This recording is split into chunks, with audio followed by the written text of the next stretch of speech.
Breaking news mga kababayan. Naku po, eto na naman ang video reaction po natin. Ngayon po, pag-uusapan po natin si Mayor Magalong ng Baguio City. Ngayon po kasi mga kababayan, sumugod po sa Davao at tila po nag-inspect ng mga butas ng korupsyon ng flood control issue. So ang issue ngayon mga kababayan, nabugbog po siya ng taga Davao o Davaoenyo. Bakit po mga kababayan? Napahiya po siya at nag-walk out. Bakit mga kababayan? Kasi nga po, yung mga tao ng taga Davao na visit kay Magalong. Bakit? Naghahanap ng mali, wala namang makita. Nakita nyo mga kababayan? Yung problema po nasa Cebu. Nandun yung baha, yung gunaw na si Bagyong Tino. Pero ang pinagkakaabalahan ng kasama ni Magalong at ICI, itong Davao, para sirain ang pamilya Duterte. So ngayon mga kababayan, ito po. Nung marinig ni Mayor Magalong ang Marcos, sabay talikod at nag-thank you. Mayor Magalong, dito na lang kami pumunta dahil maganda dun. Manong may mga sira, hindi nyo pinuntahan. O tignan nyo mga kababayan. Pag maganda, hindi sinasabi. Pag pangit, sinasabi. Ayan o, Mayor Magalong, dito na lang kami pumunta dahil maganda doon. Hala ka. Buti na lang matapang sumagot si Kuya. Good job, Kuya.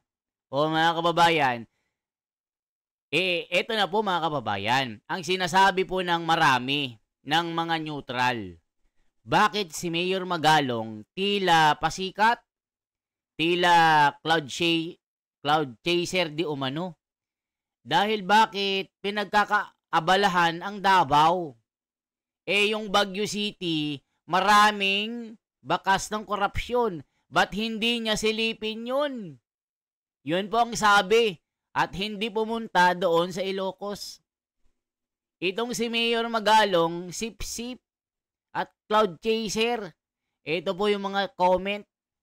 Binabakbakan itong si Magalong na tila traidor daw. Nakita nyo naman mga kababayan. Imbes puntahan niya yung Cebu, yun yung sabi ng mga komento ha, ng mga neutral. Aba, kung saan-saan pumupunta, ay nako mga kababayan ko, kung saan-saan nagpupunta sa Davao, para ano? Para maghanap ng mali, pero walang makita, mga kababayan. Puro maaayos ang mga project doon. Ito po mga kababayan, bakit nag-walk out itong si Mayor Magalong? Ito po, panoorin niyo po. Hindi lang napunta. May mga Wala na yung mga guba dito eh. din, din sa baha dati. May mga ano din, nasira. Pero na-repair na. Hindi pa rin na-repair. Kasi during at that time, wala na ang Duterte. Yun na si ano na eh. Na Marcos na. Titignan nyo. Karon ko an man na kanang ayoko banta na. Thank you kayo. Itong sabi ni Kuya, liliwanagin ko lang kasi mabilis eh. Ang sabi niya dito, nung panahon po ni Duterte, ni PRRD, pag may sira, ginagawa agad. Pero ngayon, BBM na, alam na. May mga sira na. Tapos sabay walk out ni Magalong. So dito lumalabas mga kababayan, ano bang ginagawa ni Magalong sa Davao? Bakit hindi atupagin ang Baguio? Maraming korupsyon doon. Ito yung mga komento. So ito yung komento mga kababayan. Binabakbakan si Mayor Magalong ngayon. Sip-sip daw na cloud chaser at parang pasikat. Yan ang sinasabi nila. Balimbing. Traidor. Tignan nyo mga kababayan. Di ba nag-resign na ito tapos bumalik pa? Di ba binakbakan ni Manang Claire? Nagtampo si Magalong. Nag-resign. Abay, bumalik.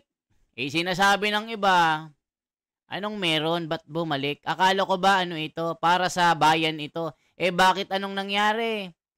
Bakit nasa Davao? Gumagawa ng issue, wala nang makitang problema. Nako po, mga kababayan, ito po yung mga komento. Na ano din sa baha dati, may mga na ano din, nasira. Pero na-repair na. Pa rin na-repair. Kasi during at that time, wala na ang Duterte eh. Yun na si ano na eh. Sila Marcos na. Karon ko an man na kanang ayoko man ta na. Thank you kayo. O di ba? Lucy ni mo magalong pakaaron ingnon. Pag ingon ko nga hindi na kasi Duterte Marcos na kaya hindi na repair Ni talikod dahil way pananghid. Bye ka oy, bangbuang. Nakita nyo mga kababayan, nung panahon daw ni Pangulong Duterte, ang mga flood control project sa Davao, maayos. Pag may nakitang sira, kahit konting sira lang, may maintenance po. Pero ngayon na si BBM ng Pangulo, pinabayaan, walang maintenance. Ibig sabihin mga kababayan, yung mga project ni Pangulong Duterte, yun pa din ang project ngayon. Wala pong nadagdag. Mga kababayan, di ba yun? Alangan naman bigyan nila si Basti Duterte sa kasipulong. Kalaban ng admin. Alangan bigyan ng bilyon na pondo. Wala po, pagkalaban nila, wala pong pondo. Ngayon, lahat ng mga project na ghost project, kinamkam, binulsa ng mga magnanakaw.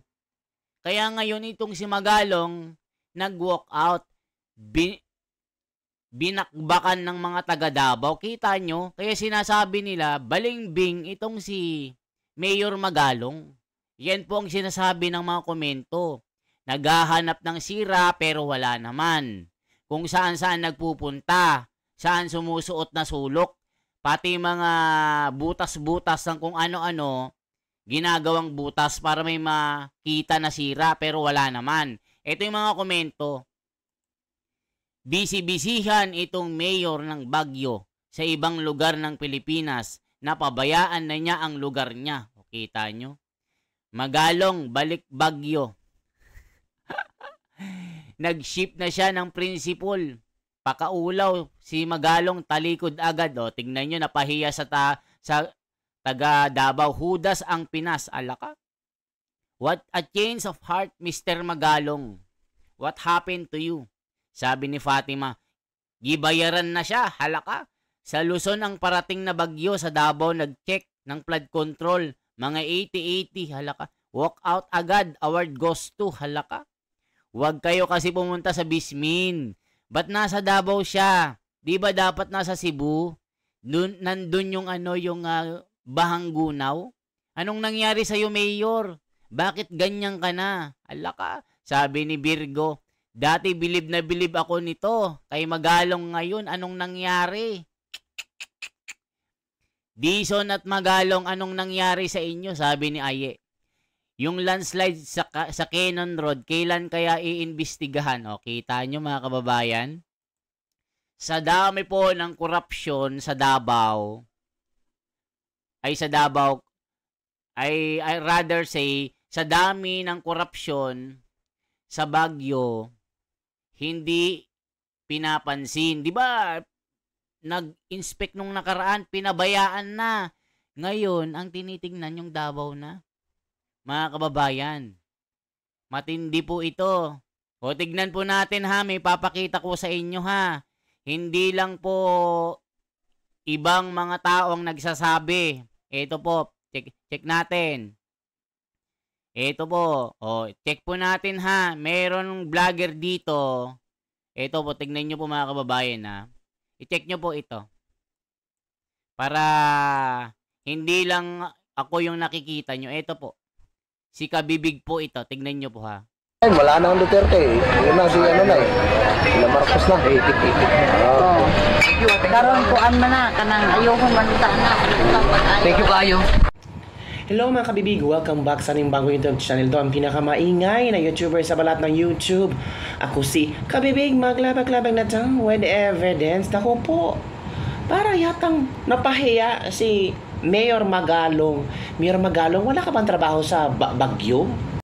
O, kita nyo mga kababayan, si Mayor Magalong binugbog, ibig sabihin binugbog ng mga tao doon, napahiya dahil wala siyang makitang mga butas ng mga Duterte. Ngayon po na may mga sira-sira na dahil walang maintenance. So kay BBM na ito. So sabi ni Kabibig, si Mayor Magalong ba wala ng trabaho? Bakit napapabayaan ang Bagyo? Halaka. Matindi ito ah. Mayor Magalong, anong nangyari sa'yo?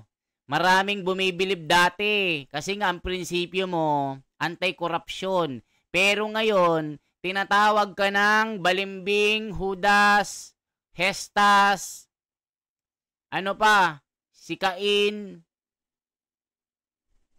Di ba ano ito? Anti-corruption ito. Anong nangyari dito mga kababayan? Halaka, ito yung sinasabi po. Kasi, di ba nag-resign ka sa ICI kasi sabi nila ni Claire Castro baka hindi mo na magampanan yung pagiging mayor mo sa Baguio. Ngayon, nakisali ka na naman, nagpunta ka sa Davao City para mag-inspeksyon sa mga flood control projects at ang inyong may napansin daw kayo na may mga nagiba na mga flood control projects at ito Kabibig. In-interview nila yung mga residente doon. Oo, of course. Part ng investigation, you have to interview some of the residents na nandun sa lugar na yon. O, kita nyo? Nag-interview ng mga residente. Yun, nasabon po siya doon.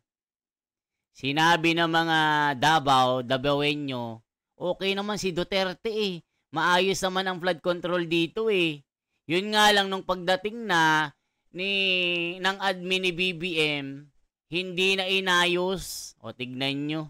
Kasi nga, puro ghost project.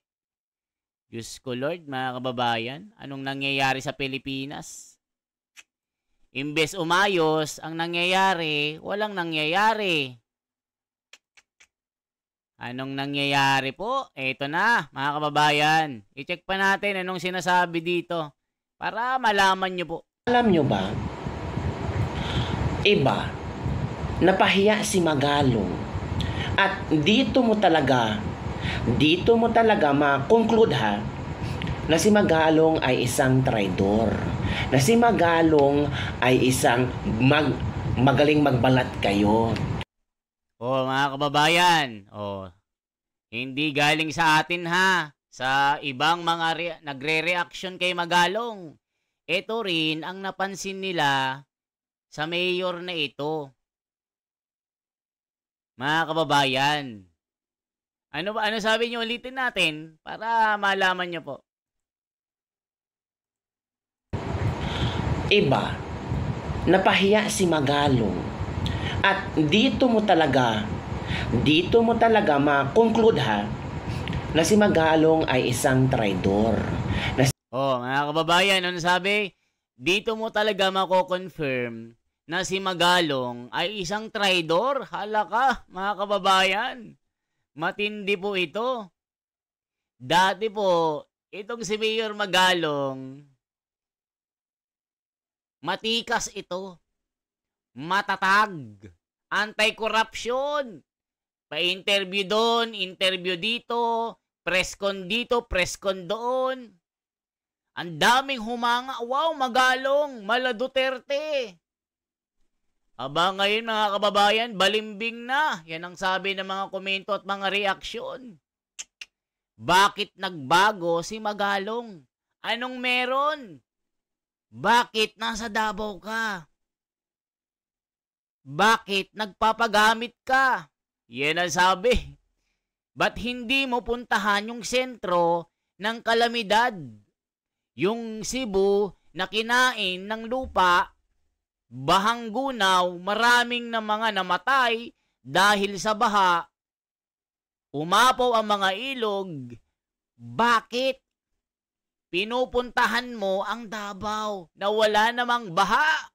Diyos ko Lord. Yan po ang sinasabi ng mga netizen. Ano ba ang sabi ni Kabibig? Si Magalong ay isang magaling magbalat kayo. Nako, mga kababayan, si Mayor Magalong daw, magaling magbalat kayo. Ano ba yung balat kayo? Parang hunyango. Pag tag-ulan, pwede siya. Pag tag-init, pwede siya. Nagbabalat kayo. Nag-iiba ng kulay. Diba mga kababayan? Pwedeng dilawan, pwedeng bangagan, pwedeng tinklawan. Mga kababayan, makikita mo talaga dito. Sa totoo lang, hanga din ako dati kay Magalong.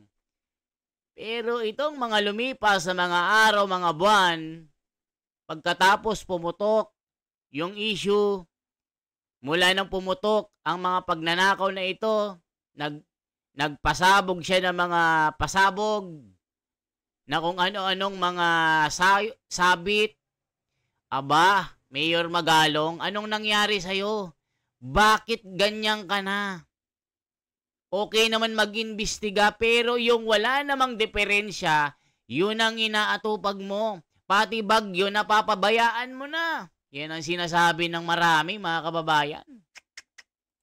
Mahilig sa pa-epal, cloud chasing, para lang maging mabango ang pangalan niya. Nako mga kababayan, si Mayor Magalong maepal, mahilig magpasikat para pag-usapan ang kanyang pangalan. Grabe, no? Yun ang napapansin ng maraming kababayan natin. Okay sana ito si Magalong pero anong nangyari? Nag-iba ang kulay. Naging balimbing. Hala ka, mga kababayan ko. Nakakatawa. Yan po yung mga nakikita natin at ito rin yung reaction ni Kabibig. Parang tinitimbang ni Magalong ba ay kung magiging pro Duterte ako, ay baka konti lang makuha akong boto kung tatakbo ako sa national election. Kung mag-pro BBM ako, ay posibleng mananalo pa ako kasi si BBM pa ang presidente at gagawin lahat para manalo lang ang kayang kandidato. Baka plano ni Magalong na tatakbong senador. Ngayong alam na natin ang totoong kulay ni Magalong. Noon, nakita natin na ang puti ni Magalong, kulay puti. Ngayon, biglang, ay nag-turn to color black. Nakita nyo po mga kababayan. Dati daw si Magalong, ayos. Pure na kulay puti at wala pong dungis na anumang mga dumi, mga mantsa. Pero ngayon mga kababayan, punong-puno ng itim na mantsa. Bakit? Nag-iba ng kulay Dati okay, ayos na ayos pero ngayon anong nangyari? Sirang-sira sa mga tao. Bakit? Tinitimbang-timbang niya kung saan siya mananalo. Sabi dito muna ako kay Dayunyor, baka okay tayo dito. Sa susunod, mag-Duterte ako. Balimbing. Mayor Magalong na sabon. Binakbakan at binugbog ng netizen. Yari. Mga kababayan, ano sabi ng mga komento dito? Magalong is like Lacson. Madaling mahatak. Is the price is right? Nako po, mga kababayan. Si Magalong daw is like Lacson. Madaling matangay ng agos. If the price is right, halaka. Matinding mga allegation ito. Benji, wag sa Davao, mga buhaya nasa Luzon. Halaka, sabi ni Eduardo. Mabuti na laman ang katotohanan, hindi na mananalo sa Mindanao at Visayas si Magalong. Dahil napakabalimbing, halaka.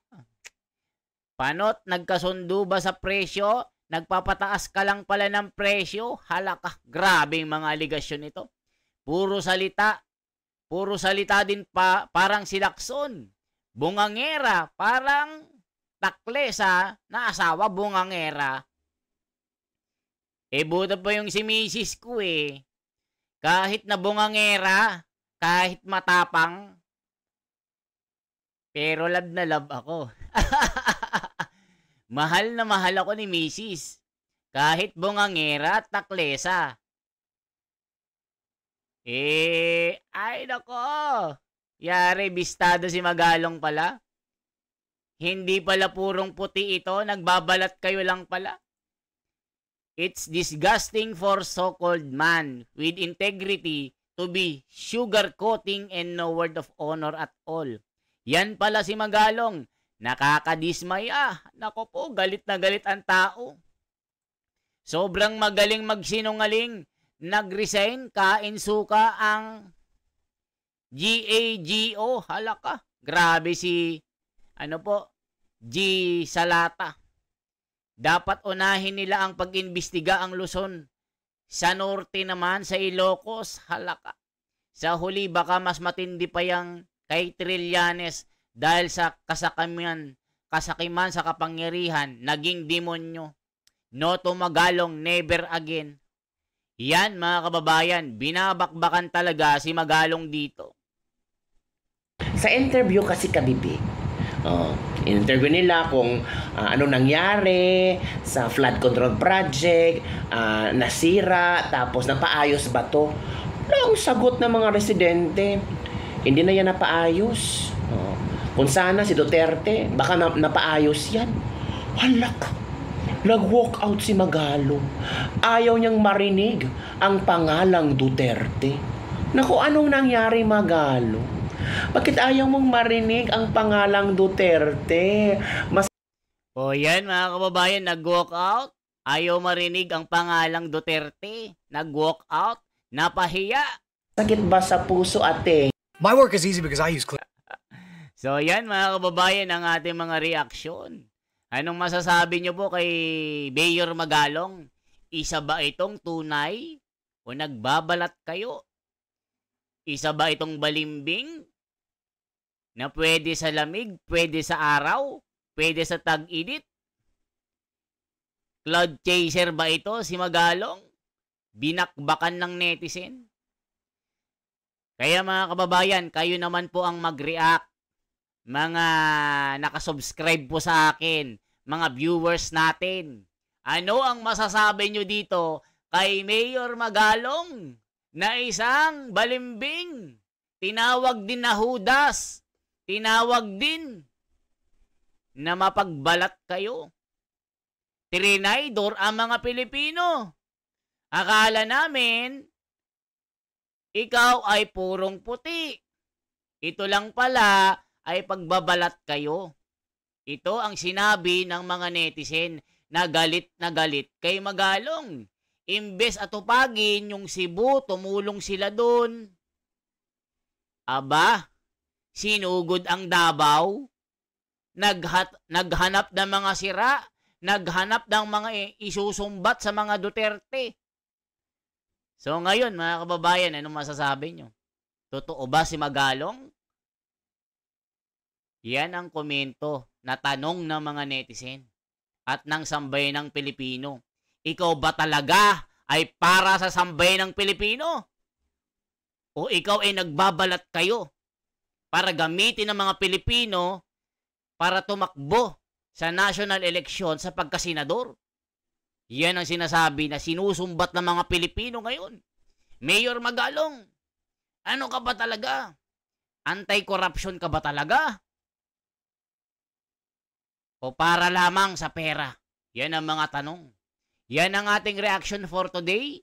Isang like naman po, isang share at isang subscribe sa ating munting channel. Ako si The Wonders Philippines mga kababayan. Salamat po.